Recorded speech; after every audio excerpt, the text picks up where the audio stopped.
You want to come at it from the angle of what can you do for that person, and then they can do the introduction because they've got the relationship with that major influencer or that person that has the established show.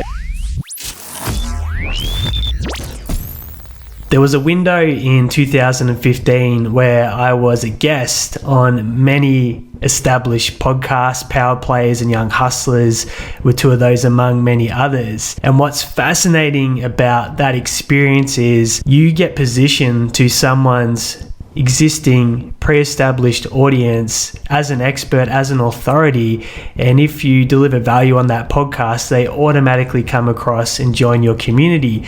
So when it comes to leverage and bypassing a lot of the organic work required to boost your profile and to build up a personal brand, being an expert guest on industry-specific podcasts is a strategy that can assist you in doing that. And that's what I'm going to talk you through in this episode. We've had quite a few conversations that have been on the vulnerability side and connection side. Today it's going to be on the strategic side, but I want to lean into it with the story of how myself and Jack Murray managed to get onto the Power Players podcast with Grant Cardone, who's been on Undercover Billionaire, has millions of followers, and had a huge impact on our profiles and personal brands at the time. We were following Grant online and we started to connect with his employees, so people that were in his inner circle. And one of these gentlemen was Robert Sislow, who was Grant's video production in-house specialist, who was filming Grant and producing his videos all day. And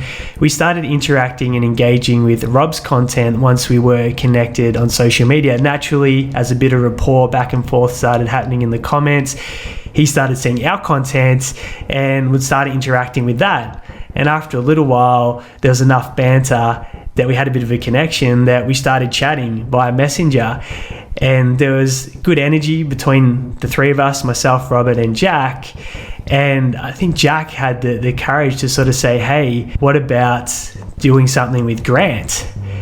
And we came at it from the angle that Grant didn't have a massive presence in Australia at that point in time, and we could come on the show. We're Australian, and we would of course promote and push Grant around to our networks and audiences down under. Rob loved us, so he went and told Grant about the idea. They said, can you do a couple of minute video and sort of share what you want to cover and your background and that sort of thing. So we sat down just like I'm doing right now with a webcam, hit record and did a spiel, but really positioned it in what we could do for Grant and how opening him up inside the Australian market is a big opportunity. And we knew that his mission or goal was to have 7 billion people, the world global population, to know his name. So we tied it all back to that, and they enjoyed that little video that we did, and we got the invitation to be on the show. They were going to do it via Zoom. We said, no, we'll fly to Miami, come into the studio, sit next to Grant and do it, which makes a lot of sense when you get an opportunity like that. Go the extra mile if it presents itself. So that already entails the loop of how you can position yourself to get on a very established person's show. You wouldn't do it through them directly because they would get inundated with, I'm sure, thousands or hundreds of messages every single week. So the strategy is to find the people that are close to them in their circle of trust and influence, whether that's employees, people that you know are their right-hand person, and slowly build the relationship with that person. So you're not going straight in for the kill. You want to connect, you want to engage and interact with what they're doing online until it starts becoming a two-way interaction. They're coming back to you and you can see that there's clearly a connection there. And then you want to come at it from the angle of what can you do for that person, and then they can do the introduction because they've got the relationship with that major influencer or that person that has the established show, and they can put in a good word for you, just like Robert did with myself and Jack for Grant. And that's how you can get yourself onto a major podcast with someone that you probably wouldn't otherwise have an opportunity. You just got to take the time, nurture the relationship, and do it that way. So that's how we got onto a big show. Now, there are ways to get onto shows with people that aren't as hard to get to as Grant Cardone. I'm going to walk you through the steps on how you can do that. The easiest place to find podcast hosts in your industry is on LinkedIn. So what you can do is go onto the LinkedIn platform. There's a search bar up in the top left-hand corner. If you type in podcast host, it's going to bring up a search of podcast hosts. There's a people tab that you can click on, and that'll show all the people that have podcast hosts in their title. Then there's also a filters option that you can click on that starts to narrow it down. And what you can do is put in your industry, so whichever market or space you share content for. So let's say it was health, wellness, or health and fitness. Let's say that was a hypothetical industry. You'd select that.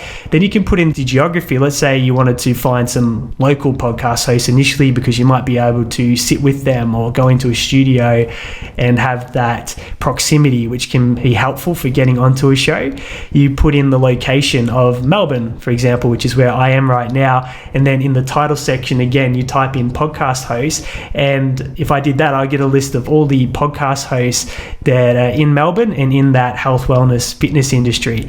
Then what I can do is I can connect with those people on LinkedIn and I can go check out their podcast. And what I recommend doing is you can either do this yourself or you could have a VA or someone on your team, is actually work out how many episodes each podcast host that you're connected with has, because some might have started a podcast, only done a few shows and not got anywhere with it, because 90% of podcasts don't get past episode 3.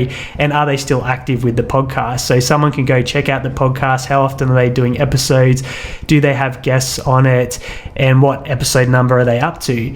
And then what I would recommend doing, if they're done quite a few episodes and they're doing it regularly, it's taking that slower approach again. So start, if they've got posts or they've posted about a podcast episode that's out, go and comment and react and wait till they respond back to your comment, and do that a handful of times so you're on their radar and they know who you are. And by the time you feel that that connection has been established, that's when I would suggest that you just send them a very friendly message on LinkedIn, say, hey, really loving the podcast, and it would help if you listen to an episode or two so you could give a specific example. Just ask, hey, you ever looking for guests to come on and add extra value to your listeners? And just ask a question like that to see if that's something that they're open to, and then see if it goes. And then if they say, yeah, we have guests on all the time, go, one of the topics that I think I could really help or add value to your audience is XYZ, and frame it and have it positioned as something that would be great fit for their audience. You go, would you be open to seeing if that could work on an episode for your audience? And just see, by that time when you've got the rapport and connection, there's a very good chance that they're going to be open to that and say, yes, let's catch up, let's see how we can do this. That's worked for me a handful of times once the rapport is there.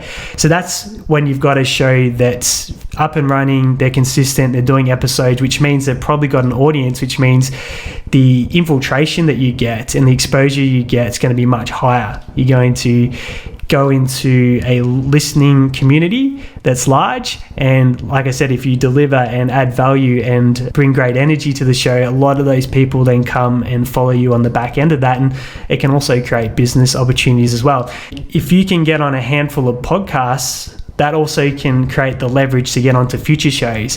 So set yourself a little target. Go, I want to be an expert guest on 2 podcasts in the next 30 days. And of course, you can do your own podcast and get great guests on as well, which is another way to look at that strategy. You get someone onto your show that has a big audience and they share the podcast and their interview with their audience. That can also boost up your podcast and you're following that way. So it goes in 2 different directions, but this can put it on steroids. And the frame and positioning when you're interviewed as the expert is really, really powerful when you think of that from a psychological angle. And then of course you got the ability to go back and repurpose that episode to cut clips, cut the value, and share that across different primary social media platforms. Set a goal. How many podcasts would you like to be an expert guest on in the next 30 days? Go through those steps that I was just talking about. Also make sure you're being active on your profile, that you're reaching out to the people on, so they can see that you're posting content and that you're giving value, because if they go to check you out and there's no activity and nothing going on, it's probably going to raise some red flags. So if this was helpful, then make sure that you're following the show so you can catch future episodes and get access to more strategies like this when we go down the strategy lane.